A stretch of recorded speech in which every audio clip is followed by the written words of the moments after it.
नाज़रीन, अवामी न्यूज़ में ख़बरनि जो सिलसिलो जारी है। इन वक्त असीं तव्हांखे खिपरो में ख़बर ॾींदा हलूं त मिट्टी कुटे उन में कारीगरी सां तैयार करे खूबसूरत रंग ॾे ऊंदाहे खे ख़त्म करे अहिड़ो कमु ॾीए जो है जेको कुंभार मिट्टी खे ॻोहे पंहिंजी कारीगरी सां तैयार करे थो। खिपरे में ॾियारी वेझो ईंदे ई ॾीयनि जी ख़रीदारी में वात थी वई है, पर कारीगरनि जो चवणु आहे त ॾियारी ख़ुशियुनि जो त्योहार है, पर महांगाई सबबु ॾीयनि ते काफ़ी असर पियो है। इन मौके ते ख़रीदारनि ऐं कारीगरनि जो अवामी न्यूज़ सां ॻाल्हाईंदे चवण होता है।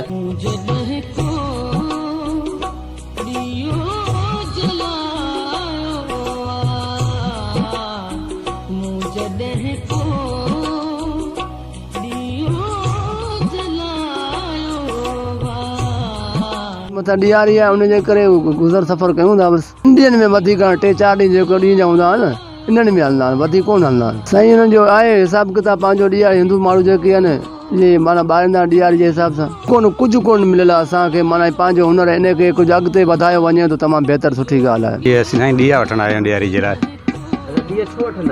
ॾिया असां ॾियारी जॾहिं ॿारंदा आहियूं, रामचंद्र जो घर आयो सीता खे वठी आई बनवास कटे, हुनजे करे साईं ॾीआ ॿारूं था असीं। ॾिया साईं सही मिलनि पिया। मजदूरी मेहनत आहे, मजदूरी कोन मिलंदी आहे।